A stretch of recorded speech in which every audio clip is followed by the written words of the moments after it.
We continue part 2 on slide 20, and we are looking at figure 7.3, which deals with choosing inputs and how production can take place for given output, but at a minimum cost.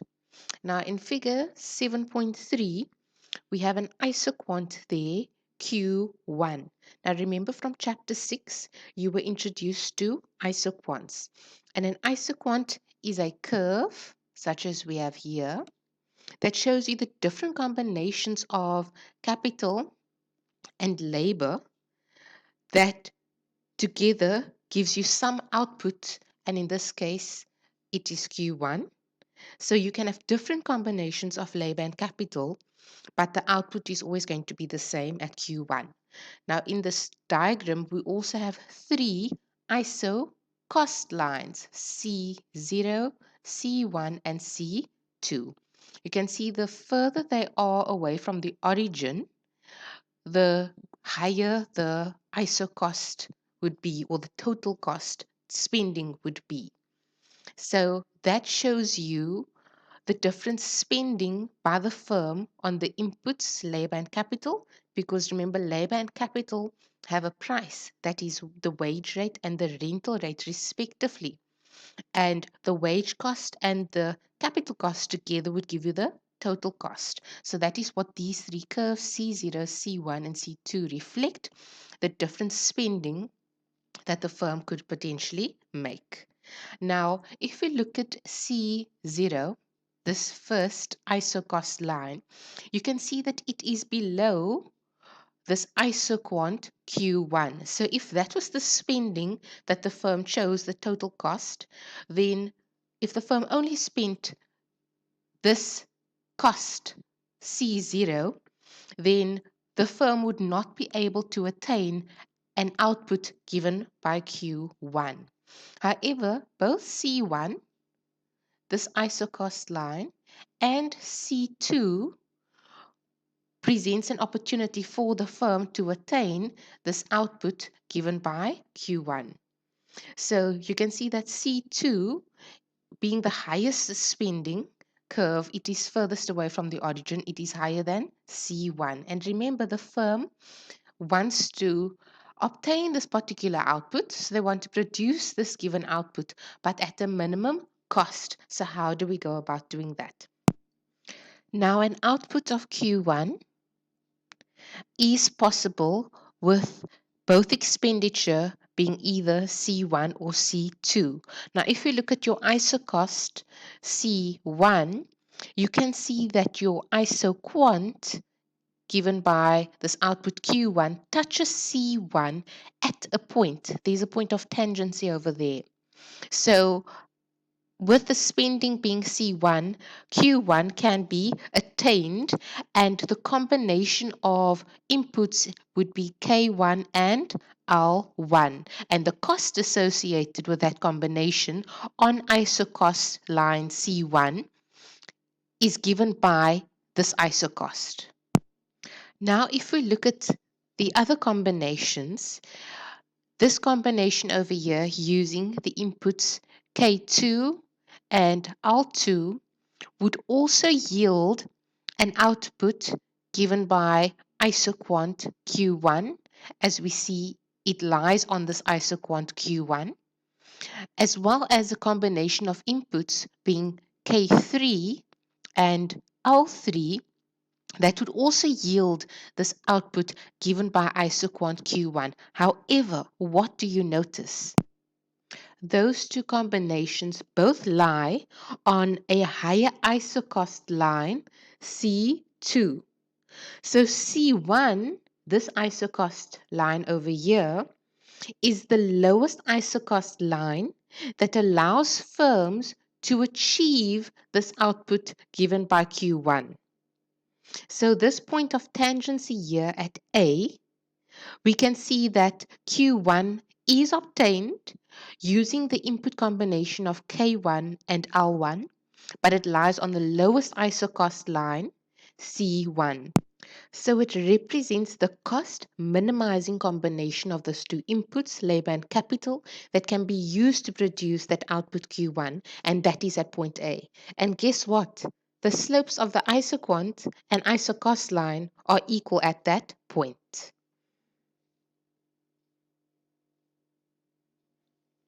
Now, what happens when the price of an input changes? Now, when the price of an input changes, the slope is going to change. So, if the wage rate or rental rate changes, the ratio of W to R would change. But let's say the expenditure, the total cost, were to increase or decrease, but prices of inputs remain the same. Then you would just see a parallel shift inward or outward of the isocost line. Now, in 7.4, we have a scenario where there is a price change. So we have an example where the price of labor, that is the wage rate, has increased. Now, if we have a look at the isocost lines, the isocost line now, the new isocost line, has become steeper. That is given by this dotted line. It has in fact become steeper, and that is C2. So C1 represented the original isocost line, and that was the point of tangency of the isoquant and the isocost line. However, when there was an input price change and labor became more expensive, the wage rate increased, the isocost line, the slope became steeper. So the steeper slope shows that the price of labor or the wage rate is higher or more than before. Now, let's have a look at what is happening. So initially you had C1 as your original isocost curve, and a firm produced an output Q1 at point A using the combinations of inputs L1 and K1 units of capital. So this represented the cost minimizing way of producing output Q1. Now, the price of labor increased and the isocost curves, this slope became steeper. So now that cost minimizing output combination is now at B. So now we can see this isoquant line has a point of tangency on this isocost C2 at point B, and the combination of inputs to produce this output Q1 in the cost minimizing way, the combination of inputs required is now K2 and L2. Right? So what you have seen now is because labor became more expensive, more capital ended up being used instead of labor to obtain this output Q1. The firm substituted inputs due to that price change, or input substitution took place. Now recall in our analysis of production technology, we showed that the marginal rate of technical substitution of labor for capital, that is your MRTS, that was the negative slope of your isoquant. So this is from chapter 6. And it is equal to the ratio of the marginal product of labor and capital. So here you have your MRTS was equal to the negative of the slope of the isoquant, and it's given by the change in K over your change in L, and that was equal to the ratio of your marginal products of labor and capital. So that's your marginal product of labor and your marginal product of capital. So please recall that from chapter 6.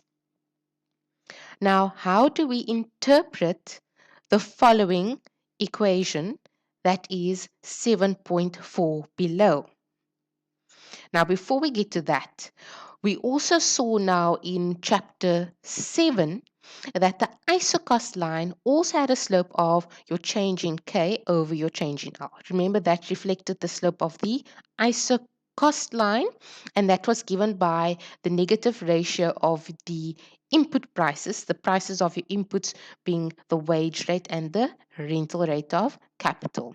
So it follows then that when a firm minimizes cost, we saw that that was the point of tangency between the ISO cost line and the ISO quant line. So that is where the slopes of your ISO cost, which is given over here, your slope of your ISO cost, was equal to the slope of your ISO quant, which is the ratio of your marginal products over there.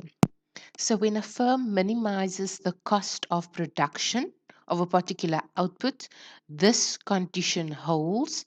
That is where the ratio of your marginal products of labor and capital is equal to the slope of your ISO cost line, which is the ratio of your input prices. So we can rewrite this condition slightly such that we have this condition or statement 7.4, which says it tells us that the marginal product of labor over the wage rate is equal to the marginal product of capital over the rental rate.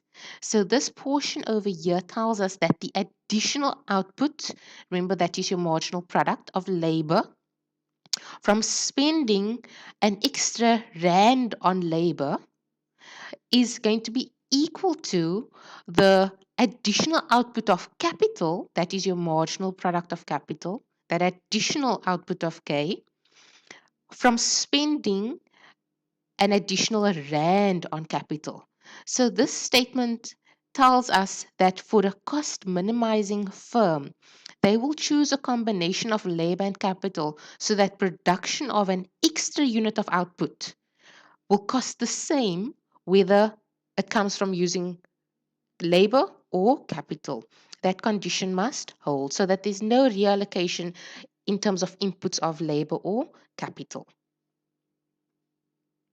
Now, example 7.4 just demonstrates the effect of effluent fees on firms' input choices.